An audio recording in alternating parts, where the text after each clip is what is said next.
Welcome to the Warband, a World of Warcraft podcast. I am one of your hosts, Swaglock, and with me today is our laser chicken, Boomkin of the day. Chicken, what is up? What is up? How you doing, chicken? Hey, what's going on? Hey, I saw that you seem to have a pretty good day today. I did. I was, some friends invited me out to the Renaissance Fair, so I was there hanging out. It was a good time. It was good. Real life WoW, basically. Yeah, real life WoW. Trying to see like how many like WoW cosplays I could find at the Renaissance. Was there Fair. any? No. I was really sad. There weren't any WoW cosplays. Although I did use the Thrall voice for the Waze. If you use the Waze app, Waze app for driving directions, you can now pick Thrall as your voice option, and he'll be like, "Turn left and make sure your armor is buckled so you don't get hit by any arrows." It's like really like stupid stuff, but it's adorable. We had like Renaissance Fair music playing in the car, so it's just the vibes were there. The vibes were there, especially with like Chris Messon. I think it's Chris Messon doing the Thrall voice for Waze, I would imagine. So it was cool. It was cool. It was vibey. It was a vibe. Yeah, that sounds fun. Yeah, but what have you been up to? I know in the intro there, I credited you to being a boomkin, but I don't know if you've ever played a boom chicken. I do, yeah. Yeah.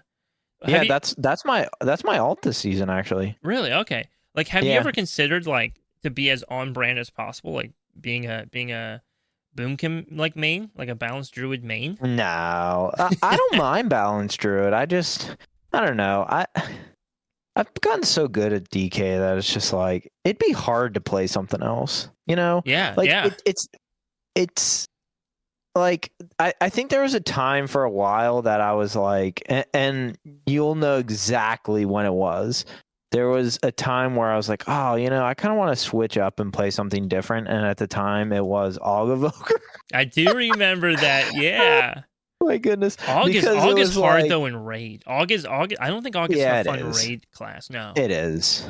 It's such a hard raid class because, like, not only are you focused on trying to do your rotation, you're also kind of like in a weird spot where you have to like position yourself around people that are doing higher DPS, which is also just kind of weird. It is very awkward. So let me just clarify for everybody listening at home right now. Chicken does not play a balanced druid, and Swaglock does not play a warlock. I think those are the two misleading parts of our names right there. That's true. Every time I hop on the Twitch stream and I'm like chatting with a streamer we've never engaged before, there's like, Swaglock, especially if they're a WoW streamer specifically. They're like, oh, your name's Swaglock. Do you play warlock? And I'm like, no. The nickname is from something totally unrelated. That's mostly why I go by. I think I just have people call me Swag a lot now instead of Swaglock because I'm like, it's just confusing. But I did make kind of random, off topic, rabbit trailing. I did make an earthen, and I named it Swag Rock. Oh my gosh, that's actually kind of fun. I'm pretty proud. Swag Rock. I'm pretty proud of that one, dude. And you know what were you saying? I was gonna say, is it an actual warlock? No, it's a paladin. Dude, stop making... Yeah. Well, bro. I almost made a rogue because I'm like, I don't have a rogue. I can make a rogue, but then I just didn't want to play a rogue. I was like, I'll play a paladin. And part of it was I just wanted to level it up. I'm probably going to be leveling it with somebody soon. So it's just there. But really, it's just a placeholder for name. If I make another earthen that I want to play, fair. I might delete it. I just wanted to hold the name in case I ever do want to use it. I just want you to DPS for once. I'm that guy. No, you don't, dude. I'm bad at DPS. I don't like... Dude. I get too distracted. I get too distracted for rotations. I'm just too distracted. What? For rotations. Oh, okay. Just my brain, dude. I get distracted. Tanking is where I thrive. That's where you got to pick like something with like an easy rotation. Yeah, dude. I tanked a +10 this past week, so it was my first +10.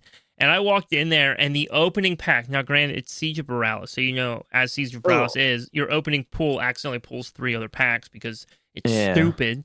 And so I just get wrecked. I like run up. I'm running up to him. I aggro, and then I'm just face down on the ground instantly. Oh my god! And I was like, oh face down. Well, because the problem is, I think up until this point in Mythic Plus, I don't think I've really been challenging myself because groups are difficult. And so I've been been kind of doing content that's easier than what I can handle. because I want to make sure that overall the dungeon run goes good. And this was the first time I was like, you know what, screw it. We're gonna no lever this, John. I'm gonna force myself to get comfortable in a 10. And so we ran it. We finished it. We didn't time it. The first half was rough. I think if the group was really solid, and I think if I went in knowing how difficult the plus 10 was, and I made sure to use my defensives on that opening pool and some other things, I think it would have been. I think we could have timed it. I really do. But whatever. I think that's where coordinated groups kind of come in. Granted, you did start with personally, I think one of the harder keys. Yeah, Siege of Borealis. And you know what I have found? There are a lot, and this is just anecdotal, but there are a lot of Siege of Borealis keys. I don't know if Blizzard knows. I don't know if Blizzard's like, do we know this one's the harder one, so you have a double chance of getting it? Or if what's happening, and this is my theory, this is my actual theory, because I know this is what I did. I get a Siege of Borealis key, and then I'm like, okay, I'm not touching that. That's sitting in the bag. I'm gonna go run other people's keys. And now all of a sudden nobody wants to run their Siege of Borealis. And then you're just slowly converting everybody else's keys to Siege of Borealis until the only thing that exists is Siege of Borealis. Yeah, that's fair. Yeah. That's my theory. Siege is just weird. I've only ran it twice, and both times I didn't like it. No. Dude, so I've been updating. I like the little update. I've been updating, listeners each week on where raid is at as we've been going through. You missed this week, which we missed you big time, but we got 6 bosses down this week, so we're still working on court. I think that we're just going to lock out the court for next week so we can really focus him. But we got the first 6 done. A little trouble on Princess. Princess is a fun fight. Did you do it with us last week? Nah. Oh yeah. Sorry. Yeah. No, Princess is a fun, that's a fun fight. I like that one. It's a fun fight. The mechanics are it's everybody's responsible, right? Everybody has to handle the mechanic well. The call outs, get a little childish sometimes, but that makes it fun. And it's beautiful. I think the art of the design of that fight is really beautiful. Yeah, it is. What I was really proud of, though, was we got Brood down this week in one pool. One pool, and Brood went down. That's pretty good. That's the best. It's Brood, was it Brood something Kaiveza or whatever? I don't remember the exact name. Yeah. But I was so proud of the group. Okay, so little story here. Our guild master is amazing. This wonderful woman named Spell. We'll have her on the podcast one of these days to talk about, running guilds and the experience of that, because I think that's really cool information. But when we were doing, I think when we re-cleared the first time after we had killed Blood, whatever the second boss is, Blood something. Bloodborne? Bloodhound or something, right? Is it Bloodhound? I don't know. Bloodbound? Bloodborne pathogen, yes. Okay, something like that, right? And I remember we get up to him, and I'm like, all right, guys, because I don't think Spell was there for that one. I think she was sitting out, and I was like, all right, guys, Spell will buy everybody ice cream for an ice cream party. Yeah. We'll have a guild ice cream party if we one-shot him. Full well, in my brain, I'm like, there is no shot on earth we one-shot this guy. It took us 2 weeks to kill him. We're not one-shotting him tonight. It's what we one-shot him. So now the guild's been hyping up this ice cream party. Obviously, it's never going to happen. Our guild master's not buying ice cream for 30 people in 25 different states. Not happening. So 3 different countries. And so dude, it might be. Well, yeah, right, because you think Canada, America, Brazil. At least 2 different countries. I think maybe we have Mexico too. So maybe 4. I don't know. We have to check. So anyways, this week at Raid, we get to Brood and to Kaiveza, and I'm like, okay, you know what? And now Spell is with us. She's in on the previous ice cream joke, and now I go again, because in my mind I'm like, there's no way on earth we one-shot this boss. Our group was struggling with mechanics. And I'm just like, all right, guys, if you get this, Spell will buy everybody pizza for a pizza party, Guild pizza party, right? Just goofing. Dude, we do it again. One shot. We beat the boss with no one dead. Everybody was alive on the kill.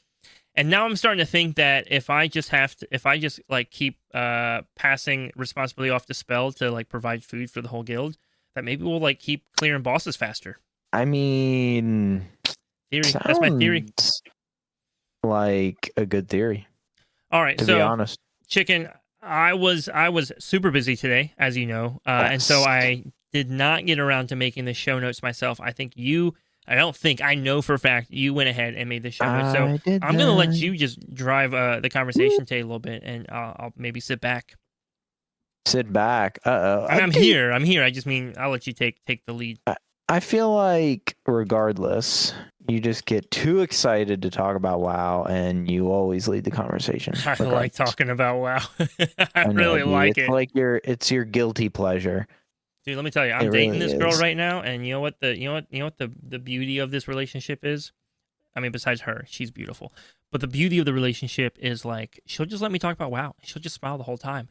And I'm like, man, you won my heart. You won my heart. Just let me talk about WoW all day long. And she's just like, yeah, sure. Yeah, sounds makes good. sense. I don't know what meta means, but yeah, great. Why? Wait, why are you kicking things? Wait, what's runic power? What? Is that related to Brunic, your amazing mod? That's pretty funny. We got to have him on the podcast sometime. Brunic is behind the scenes for people listening. He oversees our Discord, helps out on the Twitch streams. He's an amazing dude. He's been around forever. An extremely knowledgeable player.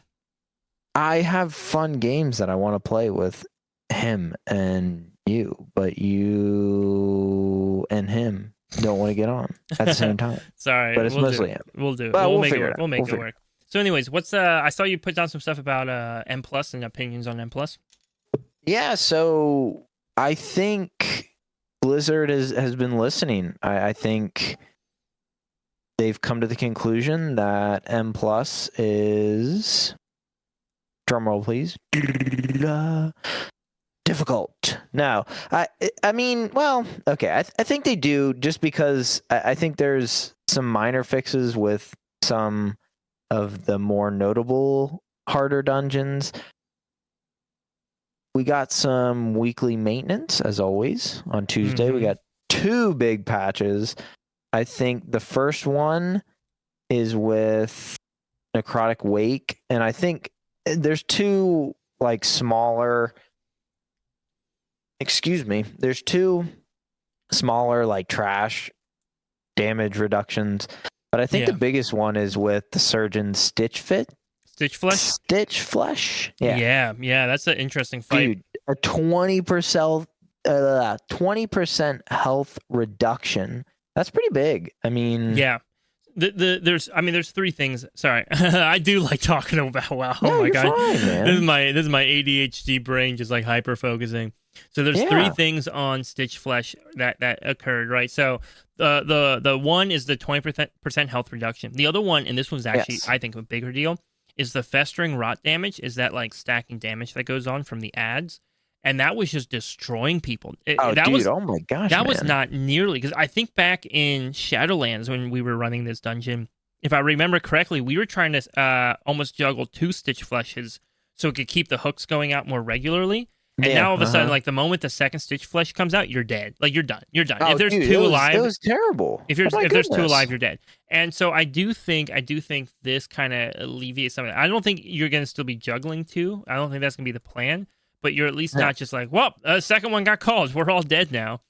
The third dude. Thing, oh my goodness. Yeah, the third thing that happened on this fight, and they don't list it as a nerf or change to this fight, but it is absolutely specifically for this fight, is that the javelins. The javelins were basically, now maybe not in the keys you and I are running, Chicken, but once you start running like 10s, 12s, like that range, once you're going up there, the javelins were the only, and you know what, it really did affect some of the lower keys. I had some keys that this caused problems. It affected everyone, dude. Yeah, the javelins though were like the only way on a tyrannical that you could destroy Stitch Flesh. Like otherwise, you just weren't killing him. You just were not the creations would stack up and you would die. And so now this javelin's no longer stacked. So I think they do a 20. It's not on the notes here, but I think they do a 20% nerf or 20% damage increase to Stitch Flesh. So if you throw him at him, he takes 20% more damage. If you have 3, really? So if you have 3 javelins and you all throw him at the same time, that's 60% more damage that he's taking. That's dang. And that was usually happening on your lust phase as well, because you're usually lusting that moment. Everybody's saving their CDs for when he comes off the platform. And so that was how you're burning him down. The problem that came, though, was people would use their javelins and then they would still wipe. And now all of a sudden they have to go fight him. And Lust is on CD now, right? And they don't have the javelins available anymore. And so all of a sudden now it's just like shot. So I think the goal here is like, how do they make Stitch Flesh still killable. He's still gonna be a hard boss. Like I don't think this makes him easy per se. No, I don't think it does. No. But it means that it won't be as punishing if you wipe on it. Like, I mean, you're still wiping on a boss. You're still wiping on the boss, so not ideal. It probably gonna kill your timer no matter what. However, it will at least, like, it's not gonna become an impossible fight. Like, you're not just bricked and have to leave at that point. Yeah, I agree. Yeah, I don't.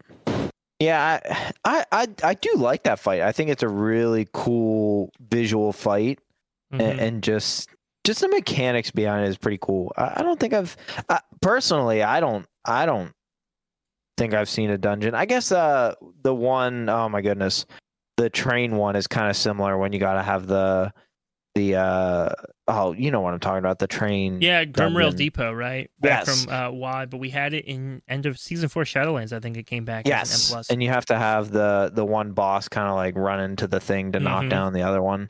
So I guess it has been done before, but I don't know. I kind of like that mechanic. It makes you think a little bit about outside of the box. It does, and you kind of got to plan a little bit more. But yeah, I don't mind. I don't mind creative mechanics on bosses. I like it. Yeah. So that was the big change to that dungeon. What I don't like is when he throws his hook out and it grabs like the Xalatath ad, or it grabs, it'll grab the balls. Happen? When the balls go down, it can snag the balls. I remember having that problem a bunch on beta and then seeing it still happen.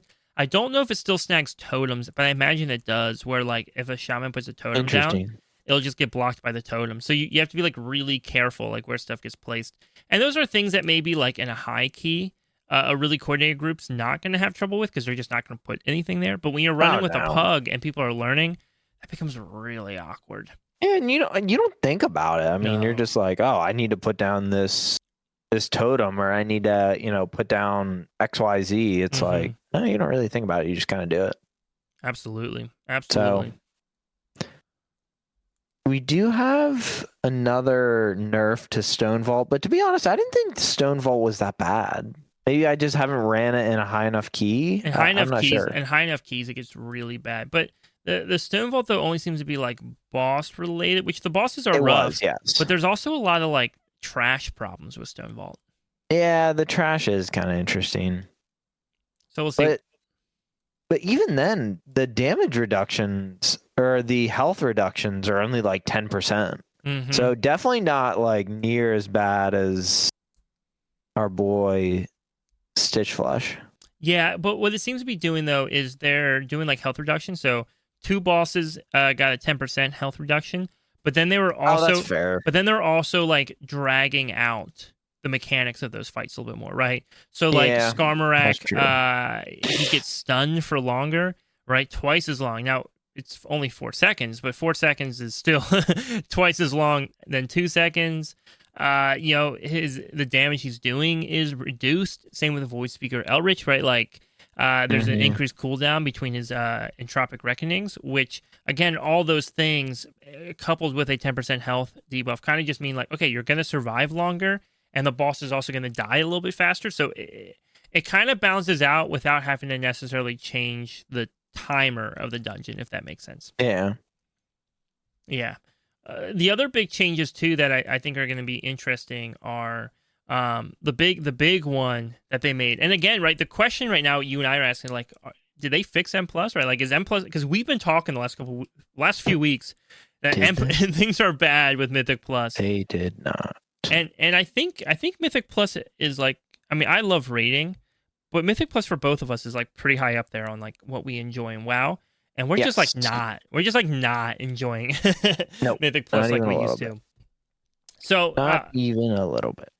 A major change they made is that Mythic Keystone plus 8s now give Gilded Crests, which are the highest crest level for upgrading gear.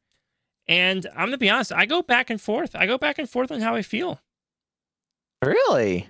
Yeah. Well, what I mean by that is that I think 8s feel really good for getting Gilded Crests, and I think that's fine. I think getting Gilded Crests for doing 8s is fine. 8s are still plenty hard for the average player. It's really on the edge of like final boss of Heroic and early Mythic difficulty, like in terms of rating, right? So it does kind of live in the realm of like what should be dropping gilded crests. But I've also kind of had a realization this expansion, and Delves made me think about it, because Delves give out gear that is like way better than the difficulty of the Delve itself, right? Like the gear that drops from Delves is not. It's like the gear that drops from Delves in terms of like eye level and stuff. It's heroic. It's a rogue rank gear, which means you're putting yourself in heroic raid territory. And dude, an 8 Delve is not heroic raid difficulty. I know I play tank, but I'm walking in there looking at my second monitor, watching like Crunchyroll smashing my rotation. And I also then have to say, okay, well, that's been Mythic Plus for the last 3 expansions or 4 expansions or whatever it's been. Yeah. Where Mythic Plus has kind of been like, hey, this is how you get the free gear. Rating gives you difficult gear, so this is where you get the easy gear.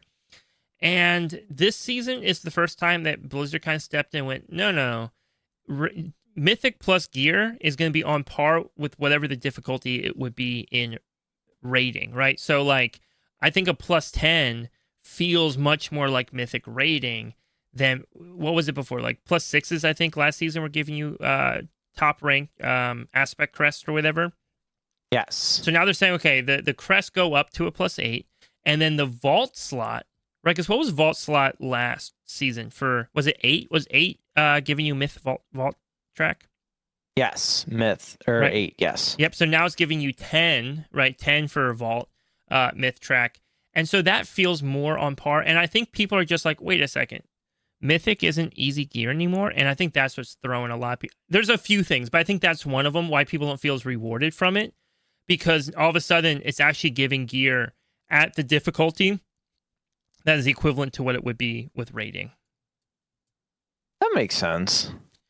Yeah, I personally like to change because I think it's just one easier way to get it. And the thing that I think just like really just it's not really like an irk, but it kind of is an irk, because I don't know if a lot of people realize this, dude. It takes 90 crests to upgrade a crafted piece of gear. Yep. 90. Yep.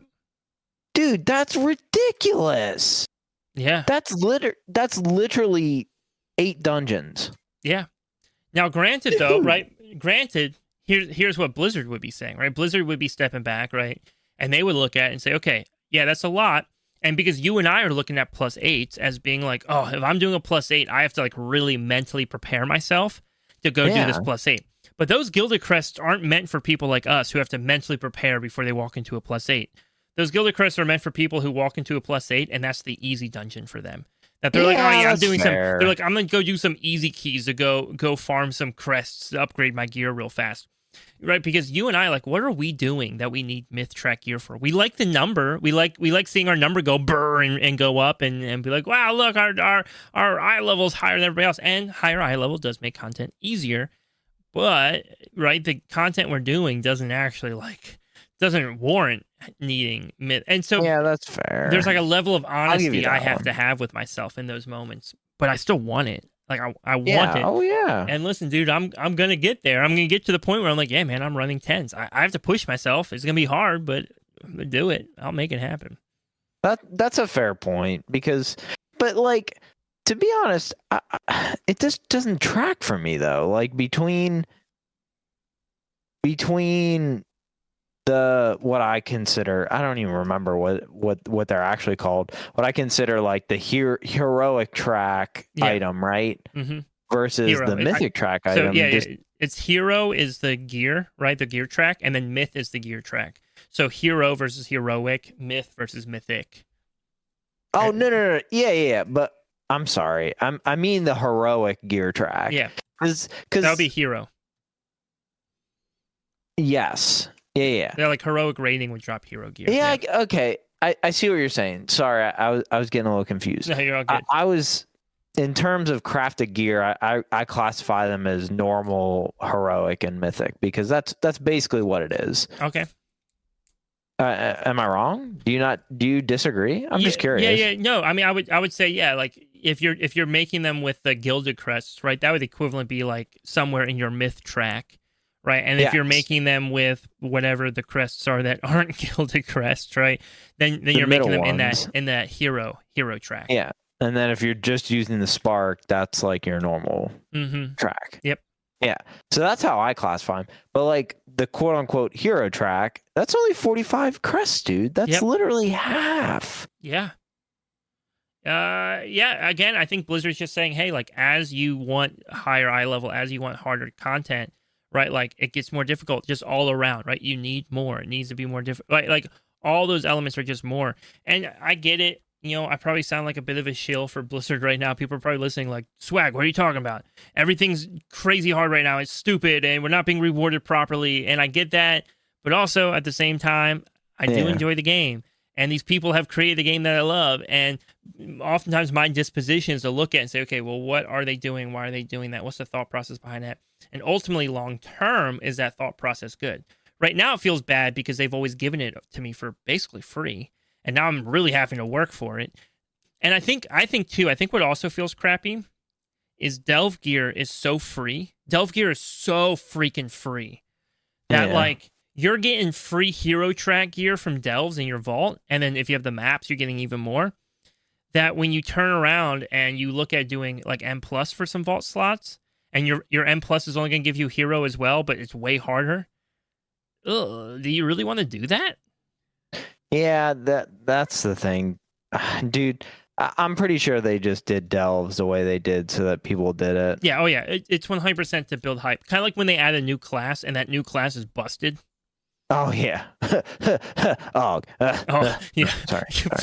Dude, no, because when I think when Dev and Prez came in, right? So when Evoker was added, Prez was that's true. Prez was Evoker was really good when it first came out. Prez was broke good, and then Og comes out, and Og is like busted in every conceivable way. Yeah, that's fair. Even though, dude, do you remember that short bit when Og first comes out, and it's so broken good, like so insanely good. But then, like half the player base didn't know it was good, and they're just looking at damage meters, and they're like, "Dude, Og, what are you doing? Learn to play the game." Yeah, and then they're like, "Oh, never mind." Dude, I put so many people in their place back then because as a tank, I appreciate it. What I will say on this Mythic Plus conversation though. The gearing isn't what bothers me. I actually don't like the gearing. I understand. I recognize it. I think it's probably long-term a good strategy. I don't think everybody deserves to get all ranges of gear. I just don't. Right? That's fair. If I don't get myth track gear, it's because I don't deserve myth track gear. That's all it should be, right? I should have what I've worked for. And the bar, I don't want the bar to be lowered just so I can have it. Because I think every player wants the bar lowered to where they are, right? Like, I'd love to be like, well, I run 7s mostly. So I think 7s should give me myth track in the vault. And then all of a sudden, like, what about the dude who runs 6s, right? Like, now they're, right? So that part, the gear thing I get. The thing that I want to ask your opinion on it, and I'd love to hear you talk, because I've been ranting so much. I'd love to just hear you talk about it. Just the experience in dungeons with, like, pugs and other players. That I think has been really the killer for Mythic Plus this season. Yes. No, dude, I agree. And to be honest, it's kind of hard because I don't have a huge opinion on it because half the time I can't even get into pugs. Like, I've literally listed my key, I think, a total of 3 times. Mm-hmm. And I only ever ran one of those keys because I literally sat for like 5 minutes and I was like, I'm not going to sit for any longer. Dude, I sat for, I think, like 25 minutes yesterday with a Z in a group with my, I think I had a +9 Siege of Borealis, of course, because it's always a siege. Siege. And nobody, like we were getting like a couple DPS who definitely weren't ready for this queuing up. Yeah. And I was just like, Z, I'm sorry, dude. I'm going to bed. I can't do this. Yeah, dude, it's crazy. But and like the thing is, and you're like, playing a meta. You're playing a meta class right now too. Yeah, and well, is Blood really meta? Oh, are you doing dungeons as Blood right now? Oh, come on, dude. So yeah, Blood is pretty good in dungeons. Like, people like Blood DKs, especially in the range that you're doing keys. People like Blood DKs. Frost is like very meta in dungeons, and Unholy's not far behind either. No, it's not. Yeah, but even then, like, I'm applying, like, I don't know. Out of the realm that I think my eye level is, I think I could easily do a 5. I've done tons of 5s. Absolutely. Super easy. For sure.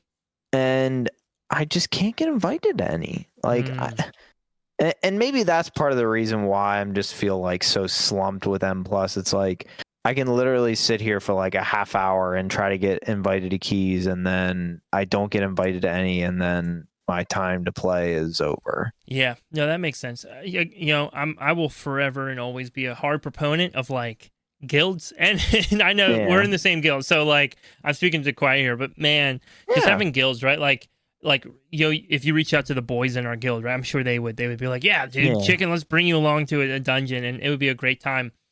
The other thing that I've been noticing, have you done any dungeons this week with this week's affix? It's I believe with the Devour affix this week. Yes, I've done one. Okay, and that one you did, what was your impression of the affix? It felt weird. I don't know. I literally have no other way of explaining it. It just felt weird. Yeah. What I have found. Oh wait, keep talking. Like, and what I mean by that is, I tried to, like I felt like the bonus just wasn't there. Like the bonus that you're supposed to get just wasn't working for me. Yeah, it wasn't a huge maybe bonus. I just didn't understand it. So there's a few things probably going on. One, if the affix isn't handled, it heals your enemies. Oh, what? Yeah. Oh, and it heals them by a lot. So, like, I was doing the third boss in Grim Batol, the dragon. And so on the dragon, you know how I think you get the dragon down to 50%, and it ends the fight. It's. And so I'm watching the boss get down to, I think he's 55%. We're kind of chipping away at it. Affix pops up. Nobody handles the affix. And I watch the boss's health jump back up to, like, I think, like 65% or something. And I'm just like, oh my gosh. That is a huge freaking jump. And we're like barely, that's a hard fight. We're like barely surviving it already as is.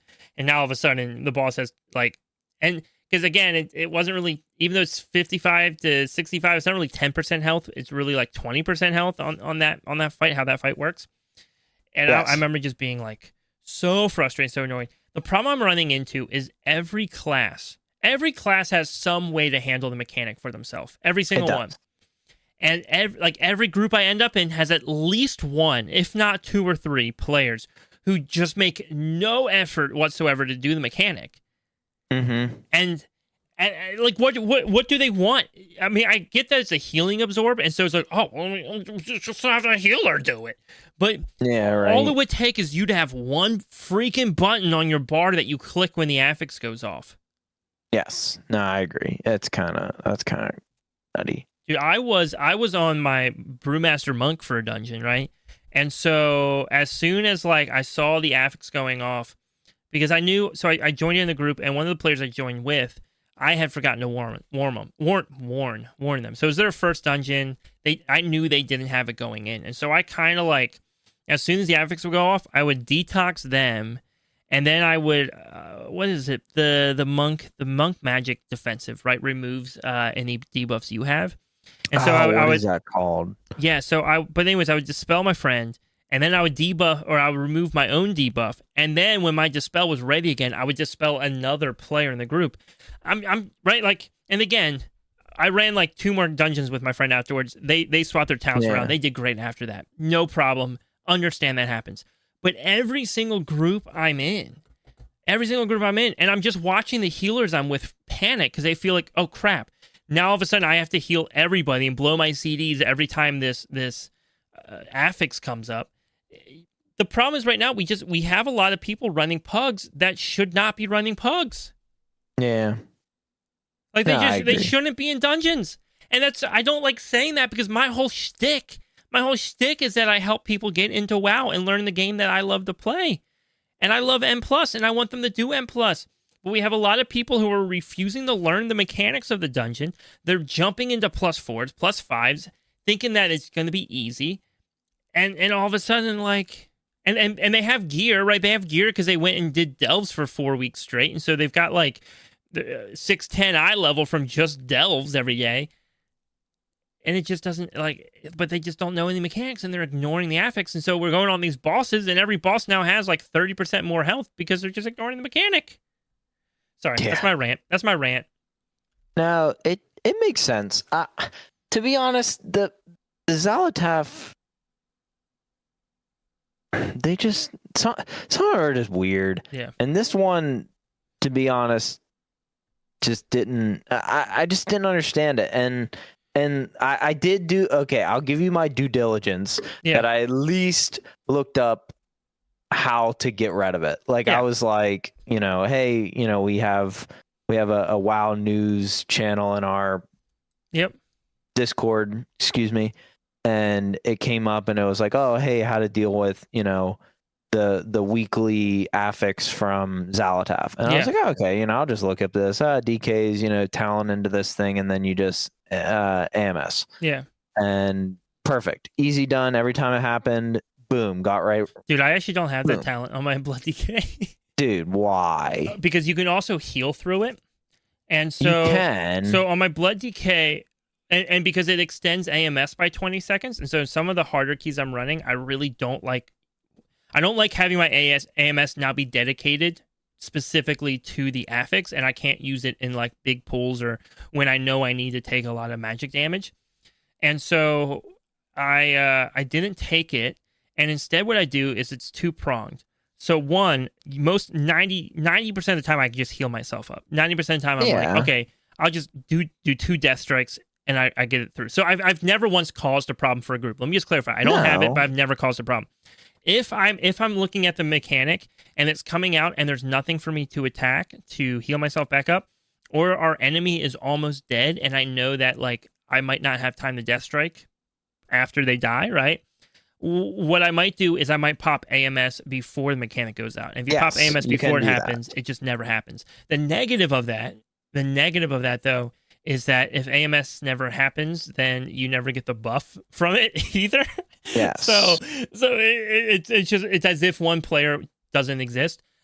Which again though, if I'm only using it at the like tail end of a fight, it's not really a problem. Yeah, but like this is quick just into our class guide, just because some people might not know WoW. Might not know DKs and their general tree. If you basically just have to sacrifice the one that gives people lesser anti-magic cell. Yep. That's what. And it's like that is not that bad. No, that it's such a minimum loss. I think the problem is like if it was just losing those like extra little small anti-magic shells. Note that you can't even decide who they go on. I think they go on based on proximity. So if I'm trying to, I'll usually run past the person I want it to be on. Yeah. However, what I was really worried about was it extends the talent that helps with the affix extends your AMS cooldown. 20 seconds is bad. Yeah, but the problem is now all of a sudden AMS is a dedicated button only to handle that mechanic. And for some of the content I'm running, I'm like, no, I really need to have this defensive ready to go at like a moment's notice. Yeah, that's fair. So that was why I opted to. I remember I clicked it and I queued up for a dungeon, and right before the dungeon started, I was like, no, I need AMS. I just can't fathom running this key without AMS. Nah, dude, that's why you just save your vampiric blood. Usually though, the moment I hear vampiric blood is vampiric blood though is great for the affix even. Because that's fair. You're healing a little bit faster. But then you got a dedicated button for the affix, dude. But what I do, but what I usually do though is the moment I hear Zalatath start doing her little call out, I'll just start deaths, or I'll start heart striking and build up some runic power, and that way I'm just ready. But yeah, a lot about Blood DK and their mechanics there. But all that to say, and this is my thought. My thought right now is like, M+ is tough. M+ is definitely tough right now, and the rewards because of delves. I don't think the rewards feel very rewarding compared to delves, unless you're looking at like myth track stuff. However, I also think a lot of the difficulty right now is players themselves. I think players are making things harder, and that's kind of awkward. Suck. No, just kidding. Yeah, but also too, like, why would someone ever queue up for an M0? Yeah, that's pretty fair. Right? And M0, no one would. It should be the training ground. We should have. I honestly think we should have tons of people in M0, like tons of people doing M0, learning mechanics. I'm like waving my hands in the air right now. You can't see because the camera's off, but like I'm passionate about this. We should have tons of people in M0, but nobody wants to do it because a delve will give you way better gear than M0 ever will. Yeah. No, it's stupid, dude. Yeah. Like.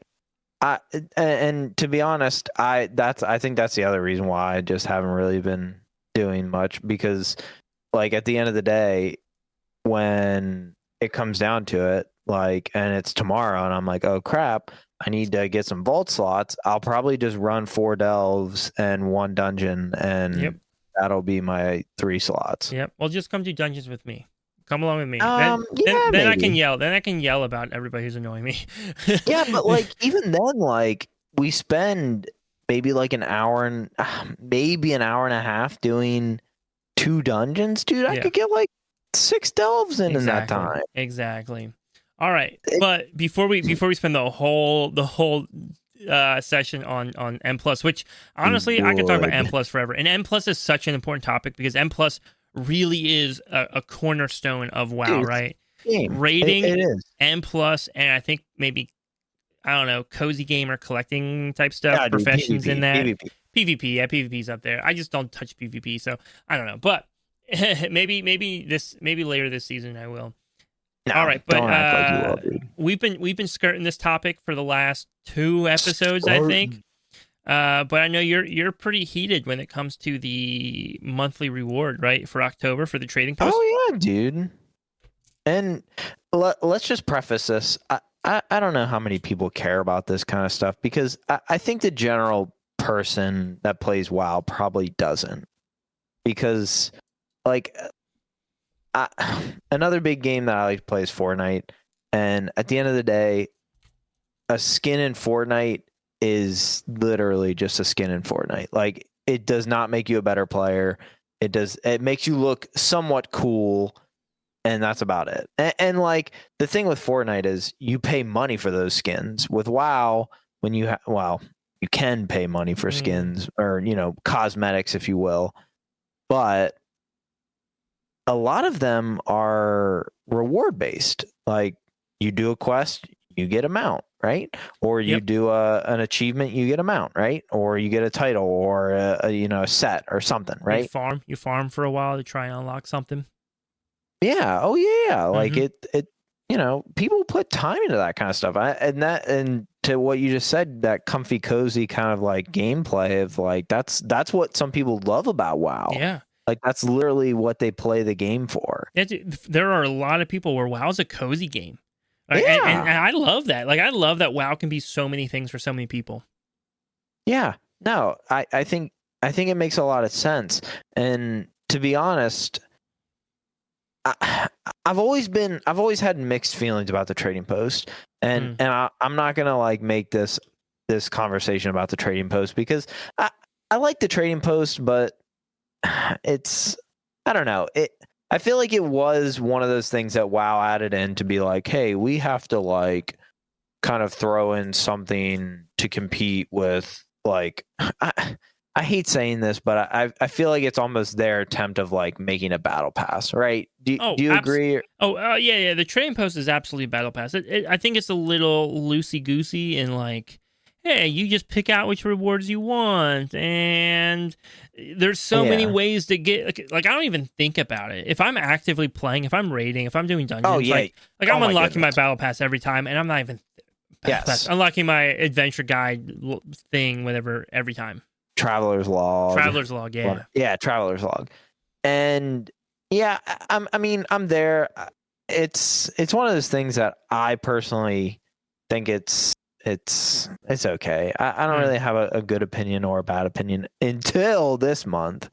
And if you're not aware, there is a very specific mount in the Traveler's log. If you do the 1,000 points, you get the 1,000 tender. you get what is called the Depth Stalker. And if you're not familiar with the mount in Zereth Mortis, that is, what is that? Oh my goodness, what was the? It's basically just a. If they've seen the mount from the Traveler's Log, it's just a gold version of that, right? So the Traveler's Log one is like a silver robotic jellyfish looking thing, and Correct. then very very Zereth Mortis-y Shadowlands vibes. Oh yeah, it is 100%. And so then the one that you unlocked, right? You worked really hard to unlock one that was like gold and really awesome. It was like a huge like undertaking. Yeah, dude, it took like I don't think I might have spent 20k gold on a mount because I needed a mount that could swim faster in water. Okay. And I didn't have one. So I had to buy like the most basic one you can off the auction house. I think it was like maybe 15k. What about the yak? Do you have the yak? Yeah, but it doesn't swim faster underwater. Yeah, but the yak you spent like 200k on that, right? I thought it was like 80k. Nah, dude, I think that was like a 200,000 gold mount. No. Yeah. But keep going, keep talking. I'll look it up. Yeah, look that up because I don't think it's 200. Anyways. Yeah, dude, I spent like my bad, 120,000. 120,000. Oh my gosh, dude, that's kind of expensive. Anyways, and then I went and bought the bear for $20, and so the bear. Yeah, so there's the other one. Yeah, there's the bear now that you can buy in the store, and I mean, because it's just smaller. It's smaller than the freaking huge yak, but you can still repair on it. You can transmog on it. You can auction house on it. If they ever release the if they ever release the long boy mount with, what was that? The long boy, the dinosaur with the auction house? Either that one like is a reskin or like one where it has the auction house on it. I think people will be upset. And basically, or really happy, depending on who you ask. Well, that's true. I think some people will be upset though. Oh yeah. Oh, absolutely. People will be upset over anything. And it kind of comes back to this thing of like, hey, I literally spent like a day grinding this. Like, and I don't even mean, like, I'm not even exaggerating. I literally fished like somewhat like 1,000 fish. Yep. Like I like press button, blah, blah, blah, for like 5 hours straight. Yeah. And because I was like, I just want one thing in WoW that I've like really grinded for. And I did it. And then I got it, like I spent all that time getting it and all that kind of stuff. And then I was like, oh, like this is so cool. Like I'm maybe one of the only people that has this mount. Yep. And now they freaking recolored it and put it in the stupid Traveler's Log. And yeah, I'm not very happy about it, if you can't tell. No, I mean, I think I can tell a little bit. I have mixed thoughts because it's more than just that mount, right? So I've mixed thoughts, right, when it comes to achievement-based mounts. And the thing is, that jellyfish can still be gotten. The one that you have can still be gotten. So it's not totally gone. And it is worth saying that people recognize mount colors, right? So they recognize when you have a color for a mount that is, not the original or not the harder to achieve one. They get it, right? Like I have the Farak mount. I have the Farak mount from raiding last expansion. But I have like the shadowy one, right? The one that everybody gets for AOTC. I don't have the like non-AOTC one, right? Like the normal fiery one. And so every time I see somebody with that one, I'm like, oh dang it, dude, that one's so much cooler because the AOTC one was way easier. But speaking of AOTC, right? Because like a lot of mounts, like Invincible, like people keep going back and refarming that. AOTC mounts or KSM mounts, they're not farmable. You can't go back. Once it's done, it's done. And I think one of the troubles is I actually have no problems with recolors, right? So let's look at the AOTC mount for the Jailer, because that's a cool mount. And I don't think there's any other mount like it in the game, right? No. There's nothing similar to it. So you look at the Jailer AOTC mount, it's that like, we call it, it's the Halandras, right? It's like a Halandras that you can ride, right? Robo-Crab. We call it Robo-Crab. If Blizzard went back and was like, hey, you can start farming the Jailer now, and like that mount will drop, I think I'd be a little annoyed.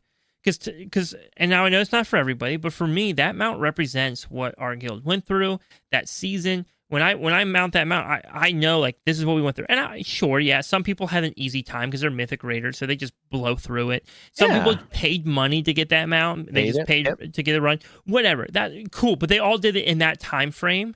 And at that time, I was raiding with my guild. If Blizzard came back and was like, hey, we're going to offer an alternate color. And it could be like a very similar color, but just different. Like very similar, but just different enough. And people can farm for it. I would be like, oh, dope. Awesome. That sounds cool. I like that, right? People, if they really want it, they can go back. They can try and farm and get it. But if they have the original, they'll always be recognized like, oh, hey, you have the original. I think, though, just going like, we're going to throw it on the trading post does feel a little wonky, especially when it's a really unique mount. It is. Oh my goodness. Yeah. If they like changed it up more, if they were like a little bit more extreme with the changes to it, then rather than going, oh, we'll turn the gold silver, I don't think you would have the same reaction. But they're basically saying, yeah, we're actually just giving everybody this mount for free right now. Like everybody gets it for free. Yeah. No, it's and let's be honest. Before this, I had no cares. Like I was like, yeah, like it's cool. Like it's kind of neat. Like they're allowing people to go. And I think another big one was. Bro, that's a mount that I see you use all the time still, right? This isn't a mount. So that's why it's part of it's so personal. It's not a mount that just sits in your bag. Nah, dude, it's like it's on my hotbar, dude. It's one of the mounts that I rotate between in my hotbar, and it's a cool mount. Like I spent a lot of time and like I take a lot of pride in it. And like the other thing is the that they just did in Mob Remix with the shoulders. Yeah. That you could basically just like run like a couple mythic raids. Like you just had to put time into it basically and get like a 476 tune and then you just push a couple myth siege and then you get the shoulders. And then it's like, dude, people that grinded like years for that. Yeah, I don't know. I don't know if that one bothers me as much though. Really? Yeah, I think the reason why it doesn't bother me is if they threw it on the trading post, if they're like, put it on the trading post, here you go. I also think though too, because it's still farmable. Yeah. Right? Like I think because it's still, because again though, like if you're getting those shoulders now, like, and again, I didn't get them during Remix. I was kind of kicking myself because I always wanted them, but Remix was just so boring to me. I couldn't do it. I hated Remix. I think it's a cool idea. Yeah, I'm glad Blizzard did it. I'm glad Blizzard did Remix. It's just it is the exact type of content that drives me like mindless. Yeah, I can't Remix do it. Was kind of. I think people loved it. I think people loved it. I just can't do. I liked it. I can't do repetitive farm content. I just can't. I can't do it. If you put me in a group doing a raid and we're just farming the raid, like we're not even really doing mechanics, my brain just goes elsewhere. But it was hard. But I think the thing that they came back and said, hey, we're having this limited time thing. There's some cool transmogs from this era of WoW. Like here's another way to try and unlock them. That was cool with me. That was cool with me.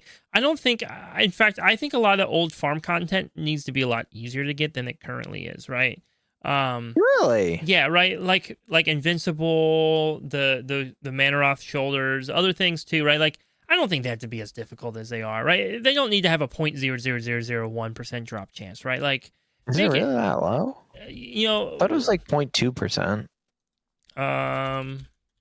I thought most things were generally 0.2%. Maybe I'm wrong. I could very well be wrong. I mean, 0.2% is still like extremely low. Like you'd have to run something 1,000 times and you still only have a chance of getting it twice. Yeah, I'm trying to see if I can find a because there's a couple that I've heard in the past that were only like 0.2%. And most of them were from Hazel because she does a lot of that like mythic farm, like because most of them are from like old mythic raids. Like I mean, you even think of the Jailer and the mythic mount from there, and that's another good one. I mean, I don't know. I was always for it until like a month ago or like 2 weeks ago. when And it then happens. I just haven't been on it. And to be honest, I think the last thing I would truly say about it is cosmetic. And at the end of the day, it doesn't really matter. No. But I would like them to do a better job at making them like pretty distinctively different. Because in some ways I'm like, oh, this silver one actually kind of looks cooler than like the gold one that I grinded for literally like 24 hours straight on. Yep. And I think that's part of the problem, right? Yeah. But how do you make it still valuable enough that people want to actually want it, but also make it not as good as the original, right? Yeah, that is actually that's like a tough question that people have to face, because people want to get stuff, right? They want to unlock things. They don't want to spend like an hour every single week trying to farm an old raid that like you're just by yourself walking through a raid every single week. So there's definitely a balance. You have to do it right. Yeah, there is. But what I will say is that it's similar to that the Mythic Plus conversation we were just having. I think players, and I hope I'm not upsetting people with this, but I might. Players struggle with the idea of things existing that they can't have. And I get it. It's a game. Fair. It's a game. So you want it to be fun. You want to get all the stuff. You want to unlock it. Like, that's awesome. But it's also an MMO, which means you're not the only one playing. You're not the main character. Now, you're the main character of your experience, but you're not the main character of the game, right? Like, there are all sorts of other players, and so you have to balance that. And one of the things that kind of makes an MMO fun is when there are those things that people can achieve that others can look at and be like, whoa, that's awesome that you achieved that you did that. And some people might look at that and be like, oh, I'm annoyed because I can never get that myself. And that's fine. Yeah. Let them be miserable. That's okay. That's okay. Because here's the thing. At the end of the day, the people who are getting mad about the mounts, right? They're saying like, I should be able to have any mount that I want. They're not even going to use it. No, they won't. They don't want the mount. Almost never are they looking at that mount. Now, maybe like the Jailer mount, right, that we were talking about earlier. That one's pretty sick. That's a very unique mount. I hope it does. I hope the model does come back with a recolor that's farmable on the Jailer. I think that's awesome. Blizzard, do it right now. That's a good move. It's a cool mount. But if they put the recolor out and the two exist, right, people are only want the original at that point, not because they need the original because it's the perfect mount for them. Maybe one person does. But really, it's just they want the number. People are obsessed with numbers. Yeah. Whether it's Mythic Plus or farming or raiding, it's numbers. And so they're going, well, I only have 642 mounts. I want 700 mounts. Oh my gosh. No, that's like an extremely fair point, because I can tell you right now, like all the other mounts that I've gotten from the trading post, I don't think I've used like a single one of them. No, dude, I almost never. Don't hate me for this. I think I have like 6,000 tendies right now. Dang. Yeah, because I'm looking at the trading post. I think the first time the trading post came out, I was like, oh, let me grab everything. And then now I'm like, wait, I'm not going to use all this. So I'm literally only taking stuff that I'm actually going to use. And then sometimes I'll see something, I'm like, maybe, I don't know, am I? And I'll freeze it and I'll hold on to it. And then by the time I come across another item that I'm like, maybe, I don't know. Then I look back at that frozen item, I'm like, nah, I don't really want that anymore. Or yeah, I definitely want that now. Now that I know I can't get it again, right? And then I'll buy it or move on and refreeze something else. The stuff isn't even that expensive, man. Just spend it. Yeah, but what happens when the long boy comes into the trading post and it's 10,000 tendies and I'm the only one who can buy it? Oh my gosh, that is never gonna happen. Blizzard is absolutely gonna put a tendy sink somewhere in the trading post, like a wild tendy sink. Oh yeah, I will admit though, this month was the most tendies I've spent in a long time. Really? Yeah, because I bought like the harvest outfit. I think there's like a witch's hat. I bought like a cloak and cape combo. Or a hood and cape combo. So yeah, there's definitely a few items I got in there and I was pretty happy about. I personally don't think they'll bring Longboy back because he was like really exclusive, wasn't it? Yeah, it was mad expensive. It was mad expensive, and then like they just removed it. I think near the end of that BFA.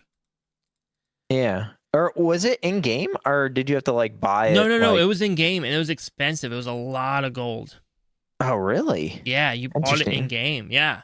For some reason, I thought it was like almost like recruit a friend or something. Not like actually recruit a friend, but it was like something that like you had to do like a long process for like gold in the past of the game, and now you had to buy lots of tokens. Oh, I think it was two things. I think it was two things. One, the jokes about tokens aside, it does look bad for Blizzard to have an item in the game that basically anybody who wants that item is like buying tokens to get that item, right? Yeah. That I think makes tokens look really sketchy, and Blizzard doesn't want tokens to look really sketchy. So that's number one. Number two, and possibly the more important reason, potentially, is that the Longboy is pretty game breaking when it comes to like the city experience, right? Because now all of a sudden you can mount up at repair, you can mount up to transmog, you can mount up to do the auction house, you can throw a toy down if you want to mail stuff out, right? And so all of a sudden, like once you have the Longboy, you're like, why would I ever go back to the hub city? And the hub city is where you feel like the game is an MMO. That's where you see people running around. I think Blizzard was like, oh, this might be too dangerous, and I think they took it out. So they had it, and then they just were like, yoink, never mind. We sold what we sold. We're moving on. So you don't think they'll ever add a mount that has the auction house on it? They could. Those Blizzard's values change a lot. Things that they think today are really hyper important for us. Next week, they're like, the faction divide, right? And I still think some element of the faction divide is healthy. I don't think we should fully get rid of it. Maybe fix up some of the coding that makes it kind of wonky right now playing with friends. But I like the faction divide, right? When the factions are at war with each other, that's where I think the story feels the best. And there's something compelling when you're competitive with other players. Competition is a beautiful thing to expand a game. But at the same time, Blizzard realized, like, no, people want to play with their friends. And if their friends are playing Horde and they're playing Alliance and now they can't play together, that's a bad experience. I play with my friends. Yep. Yeah, no, you were really... I remember when they first announced that, you were really on the fence about it. You were like, this is... I just don't know how I feel about it. Yeah, I still absolutely... I will be angry if they ever completely get rid of the faction divide, because I do think there's something just... You want to have identity in the game. You want to feel like you were a part of something, and Dragonflight did not feel like I was part of anything. Dragonflight made me feel like I was a lone character doing my lone little mission. The War Within is kind of making me feel the same. I'm not gonna lie, Shadowlands absolutely was. And so I have three expansions not feeling like I'm affiliated with anybody or anything. It kind of, the War Within's starting to pull those strings again of like, oh, hey, look, here's my faction side, and we're seeing a little conflict. Not much. It was nice in Dragonflight when I got to see them getting along. Like, I want to see them get along, but also I want to see some conflict. Right? Like, I want to see the orcs and the night elves at war because the orcs need resources and the night elves don't want to give up forest, right? Like, I want to see those things. It doesn't have to be like, oh, we just committed genocide. Yeah. Maybe we don't need any more genocide storylines for a little while. Gosh. Yeah, that's fair. That's fair. But there's so many natural, there's so many just natural things that could be going on, right? What if the blood elves were getting annoyed by trolls, and so they pushed the trolls back so much that now the trolls are starting to cause problems for alliance territories, right? What if the Scourge, right, are building right outside the Worgen zone, right? And that's causing problems. Whatever the case is, right? How can they create tension? Not that the Horde always has to, but how can they create tension? What if now that the Worgen, right, they're back in their city and they're expanding, and all of a sudden the undead are like, whoa, hey, you're encroaching on our territory, and this is uncomfortable because your people are kind of killing our people because they're grossed out by undead skeletons walking around. Oh my gosh. And so I think there needs to be conflict. I think that adds identity to the game, which is important. I think it does. Yeah, no, I think that's a fair point. Yeah, it just doesn't have to be genocide conflict. Yeah. And that's a lot of storyline for me. Too much storyline for me. Yeah, that's right. Listen, I love lore. Listeners, send all your lore questions in. I will talk about lore forever. I'm not always the smartest with it, but I love talking about it. Throw it on our Discord. Chicken will just have to put up with it. If you ask the questions, Chicken has to live with it. That's true. I will at least listen. I can't say, but I'll understand. That's where we release our second podcast, the Lore Band, where the Lore Band. I teach Chicken all of WoW's lore in chronological order. Dude. Oh my gosh. I tried to watch just real quick side topic, and then we'll get into the next thing. I tried to watch like a sum up video one time, and I did not get very far. Dude, if you ever want a podcast that you would enjoy, I got one. Okay. I got one. Anyways, actually, I'll just tell the audience because they're listening. There's one. It was never finished. They ended it early, but they got pretty dang far into WoW lore, especially everything that was pre World of Warcraft. They covered, and then into like early World of Warcraft. It was called Morally Gray. One of the hosts still has a WoW podcast out called Live Laugh Lore. Great podcast, another good one. But Morally Gray was a chronological telling. I will admit, though, you and I, we're pretty family friendly with our language. That podcast is definitely not family friendly with their language. But the storytelling is really good. The interactions I thought were interesting. Again, a bit vulgar. It's definitely a vulgar podcast. So listeners beware. But that one's a great lore resource that I think you enjoy. I mean, but Chicken, I saw that you had some hot takes this week that you wanted to talk about. I know we're going over on time, but I don't care. Yeah, I mean, we can maybe we just do one of these, and then we can maybe get another one. Maybe we should do a new segment, Chicken Hot Takes. I don't know. Maybe we'll talk about it. But ever since we started this podcast, I've been getting like a lot more. I've been getting more just content related to WoW, and it's not that I didn't get WoW content before, I just didn't get near as much of it.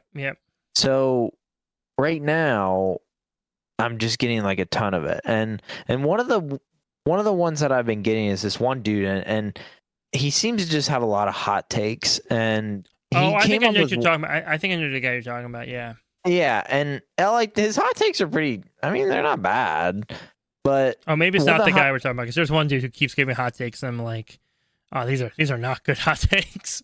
Oh, maybe it's not the same guy though. I mean, this hot take isn't like terrible. Or maybe you and I won't agree on this. We'll find out. Well, I mean, this hot take was, would WoW be better without add-ons? And basically, if you're not familiar with WoW, they have these things called add-ons, and it basically, for the most part, is UI driven. It kind of changes your UI and makes it so that, you know, graphics show up differently. You know, a big one for me is one that I use called Bag On, where instead of having your bag and all your bags come up in different slots, it comes up in one panel, like it's one bag basically, instead of having all the individual bags. And for me, it's a little more visually stimulating, and it kind of helps me. And his take was basically, hey, if we had this, you know, no more weak auras, no more a lot of this stuff, would that make it more equal level playing ground when it came to endgame content? And it go no ahead, actually. No, where you get? Oh, okay. I mean, are you done with your question? I don't want to interrupt. I just get excited. I am done with the question. I was just gonna say, and I don't know how I feel about that. I think we are talking about the same dude. I'm gonna be honest with you. I'm gonna be upfront, which will be fun here. I don't always like his hot takes because I don't always think they're very thought out. I think they shoot from the hip a lot. And so definitely. The add-on question is interesting because there's a few different elements to the question, right? So let's tackle three of them, right? One would be UI add-ons, right? So we're talking about Bag On, LVUI, anything, right? Like raid frame type stuff, right? Like anything that reorganizes your spells. A lot of weak auras might fall in that category too, of like just displaying information that you want to have displayed, right? So you have that. Then you also have like logs based add-ons, right? So details, Warcraft logs, right? Like those type of things. I think, right, are the next one. And then lastly, right, like I would say like combat support add-ons, right? So DBM, big wigs, again, weak auras. Weak auras is everything. Yeah. Weak auras is everything. I love weak auras, but also it's everything. Dude, you would have been proud of me, man. We were struggling on a boss this week in raid, and literally right then and there, I just made a weak aura. And I was like, all right, guys, here you go. Here's a weak aura. And all of a sudden, we did like way better just because I like took 3 minutes and made a weak aura and gave it to the whole group. I don't believe it. No, dude, it's real. You can ask him. Check the VOD from our guild stream. So, anyways, you have those three sections, right? The UI add-ons, like I don't think anybody's actually complaining about UI add-ons, right? I don't think anybody's really going like, oh, dude, UI add-ons suck, because who doesn't like customization? Who doesn't like the ability to say, okay, I want to display this information how I need it? That's no problem. The two that I think people complain about are logs-based add-ons, right? Details, Warcraft logs. And then they also complain about combat-based add-ons, right? I think logs are the more atrocious one, but I would say logs are not dangerous, and we'll get to that in a second. Combat add-ons are actually really the only one that we need to discuss, I think, are combat add-ons, in the sense of... I agree. Right? Because Blizzard has to develop the game around add-ons existing and being beneficial for combat. So the fights get harder. As the fights get harder, now these add-ons become requirements, because Blizzard is making the fights knowing that you have these add-ons available to you, right? They're going, okay, we're making this fight knowing you're using DBM. We're making this fight knowing this. What I will say regarding combat add-ons, at the end of the day, if you hate the idea of having to install add-ons into your game, Mythic raiding probably isn't for you. It's probably not, right? It's not. Fair. It's not for you. Right? The person who wants to Mythic raid wants to spend all their time learning how to min-max, how to navigate everything, how to juice every little bit, and to say, yeah, go download this add-on is the easiest possible like thing they can do, right? Compared to everything else, right?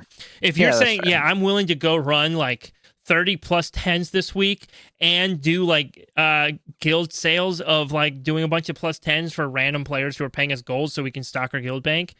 Yeah, that person's going to be like, hey, dude, of course I'm going to download an add-on. Duh, right? So the Mythic Raider, right? The Mythic Raider, that's not in this conversation, right? The Heroic Raider, right? DBM is really the only one that matters. Weak auras, yeah, as I said, I made a weak aura, helped out. Weak auras is cool. DBM, though, like, is the only one. And all DBM is doing is making the entry to raid easier. Because let's be honest, the people who are complaining that they have to have DBM in order to raid on Heroic would not get invited. They would not get invited. And the reason why they won't get invited is because if DBM doesn't exist, one of two things has to happen. One, your guild needs to have people in charge of making every single call-out that has to happen. And we already have people doing call-outs. We don't have people doing call-outs DBM good, right? So either you put a massive load onto the guild in order to fill that responsibility, right? So you're basically saying, hey, I don't want an add-on. I want some other, because that person doesn't want to do it themselves. They don't want to be the one to do it. Yeah. So I want someone else to take this responsibility to remind me to handle mechanics, right? Yep. Instead of just having a freaking add-on do that for you. Or, and by the way, dude, I don't know why I'm like yelling so much today. This is a fun podcast. When I get excited about a topic, I sound like this. So anybody listening, I just want to clarify, I'm not mad. This is swag being excited. I love this. I love this conversation. This is my ADHD brain just hyper focusing. So, right, that player, or the second piece of that puzzle is heroic raiding guilds will only let you be a part of the raid team if you memorize every single mechanic. And if you're not doing every mechanic, you don't stay, which already, like, that's a problem. But imagine without DBM or big wigs also doing callouts. Yeah, dude, like... Yeah, dude, that'd be hard. My hot take, the person complaining about combat-based add-ons wouldn't be invited to the group. Now, normal and LFR, yeah, LFR, you don't need them, right? There's no add-ons you need for LFR. And I would say normal, you're fine without add-ons. between you and I, if you're listening, download DBM. It's easy. You install it, and then it does everything for you. It's simple. It's non-intrusive. It makes the experience better. But you can live. You can live without it. Mechanics are still a pain, but you can live without it, right? If that's really what you want to do, you can live. But you're not like, and that's why I think that's why that argument to me is like such a weird one of like, yeah, cool, we can get rid of them. But you don't want the repercussion of that. Like, these add-ons are good for you. This makes the game more accessible. It makes it more fun. But for some reason, I think in people's head, it's like, well, I don't want to download the newfangled thing this month, right? The newfangled thing. Yeah, and you're right. And then the other, and I get weak orders is a little bit more complicated, but weak orders, like, again, that's kind of, at the heroic level, that's just kind of up to you. Like, how do you want to use it, if you even want to use it? And then at the mythic level, it's kind of like, hey guys, we all need this because this is the only way to offload this brain power. Now, if those never existed to begin with, yeah, I think mechanics would be easier, right? I think mechanics would be easier, but it would still be somebody's responsibility to like call all that out and make all that happen. And that's just, and again, the person who's willing to call that out and make all that happen isn't the same person who's complaining about add-ons existing, right? No, it's not. The person who's in charge of having to call it out would happily be like, yeah, no, I'd rather have an add-on just do these callouts for me and let me focus on the gameplay. The other type of add-on, though, that we talked about that causes trouble, I think, is logs-based add-ons. And logs-based add-ons are a double-edged sword, because on one hand, logs can be used to keep people out of things.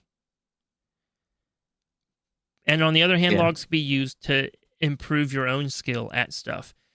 And I think the second point is fair. I think the second point of logs being used to improve your own skill, I think that's fair. I think that that should be where the conversation just stops right there. Logs are a tool that we use to improve our own skill. Players who are not getting invited to logs because their rating isn't, or invited to groups because their rating isn't high enough, or they're being removed from their mythic raid team or whatever because their damage isn't good enough. And I want to say this sensitively because I actually had to sit down this week and make cuts to our raid team based upon log performance. And I just drew a line. I drew a line in the sand. I said, this is the number. I think it was 25%. I said, I need all of our DPS doing more than 25% in their parses for damage in order to keep going with us into the last two bosses of heroic. It was the lowest number that we could live with that I think was fair. And the reality is I'm not saying, hey, you can't come because your number isn't looking good enough on this arbitrary log. I'm saying, hey, the logs are telling me that what you're doing actually isn't enough right now to be beneficial in this fight, and you're actually going to hurt the group. You're not ready. Like, you're actually, as a player, you're just not ready for this yet, and that's okay. Yeah. In fact, it's not the log's fault that you're not ready. You're just not ready. It's not the log's fault. I would have noticed it otherwise. Like, I just would have found a different way to tell whose rotations are. Right? It's not the log's fault that you're not ready. With that said, the logs are also the tool that can get you ready.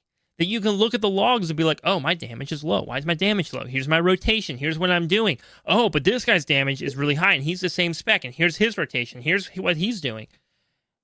It just... does that make sense? I think people want something to blame. They want something to blame, and they blame the logs. The logs are just info. They're just info for people to make informed decisions.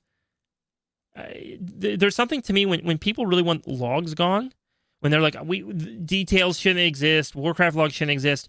I always have to ask the question of, like, why do you want to keep that a secret? What are you hiding?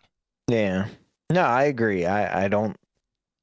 And it kind of goes back to the thing that you're saying. Maybe it's just weak auras. Maybe people are like, we don't like weak auras because it gives people, air quotes, unfair advantage. Yeah.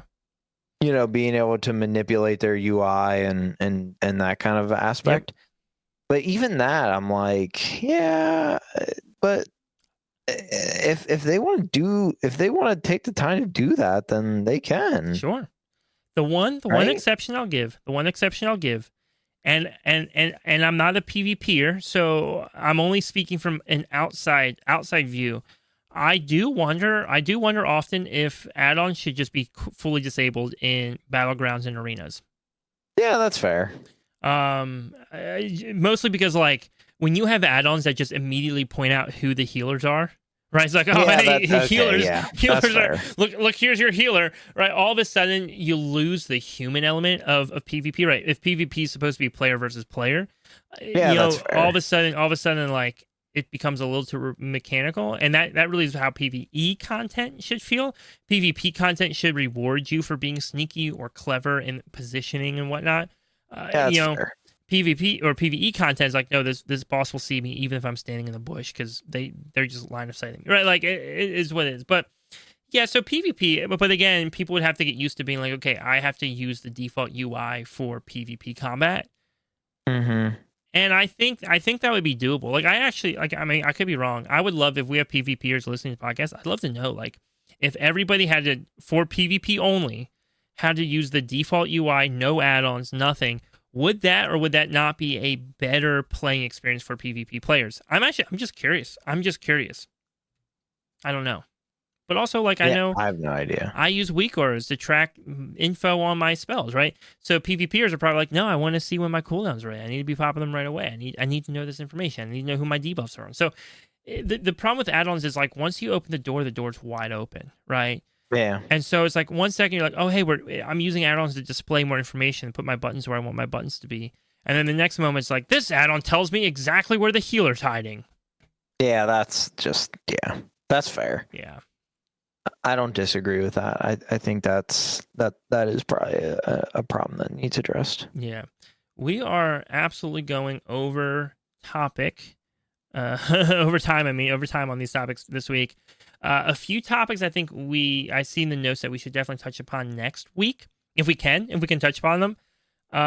We have things like, will delves be rotated each season, right? Because like, are we gonna I know we're getting new. I know Brand's getting replaced, right, with another character next season, but are the delves also? We'll talk about that. We'll discuss the 20th anniversary stuff. I think we want to look at maybe endgame content in season 1 and just see what we think of it as a whole, which we've talked a lot about, but maybe kind of in more of a ranking way. And then I know you have like another hot take about maybe the subscription model of WoW and what that looks like in the future, especially, you know, with the acquisition from Microsoft, right? Still being not too far in the past. Is there something there? We do have one listener question in, so we'll answer the listener question. And if you want to send your questions in, you can join the Discord. It's in the link in the description here. Join the Discord, and in the questions for the pod channel, you can drop them there. I believe there's also another link that lets you text in questions to a special number that sends it to our hosting site, Chicken. If you ever want to look those up, really? I think I clicked a button, turned it on this week. So I don't know if that totally works. Whatever. But please send your questions in, whether anything. If you just want to know what our opinion is on something in the game, we would love to talk about that. We want part of our podcast to be your opportunity to hear maybe more specific stuff from us that you're looking for. But one of our Discord members, a guy named Zortic, asks, how's the plus 12 tuning? Which is a fascinating question, I think, because neither Chicken nor I are running plus 12s. I think X might have dabbled with them. Zork might have dabbled with them a little bit.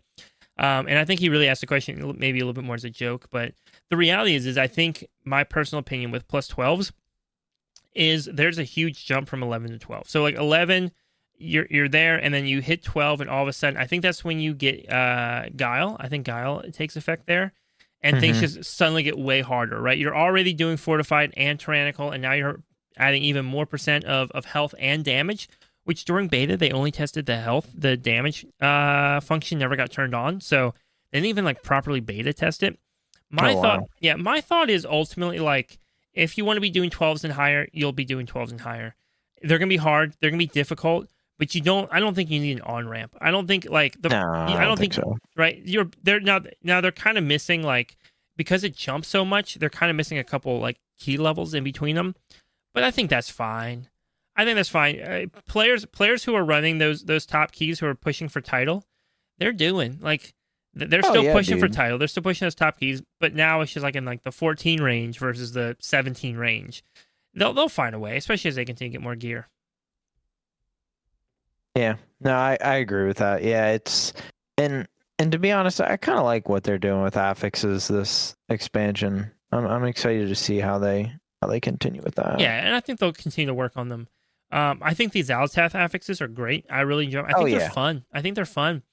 And you know, it kind of does. It kind of, because the affixes now are different for high keys versus low keys, right? Because high keys don't have the Altath fun little affixes because they want them to be more consistent and less opportunity for like weird stuff to happen. Oh, okay. And so they get rid of it. So I think Zaltath's Guile gets rid of those affixes and replaces them with just like a across the board damage and health increase for all ads or all mobs. Wow. Mm-hmm.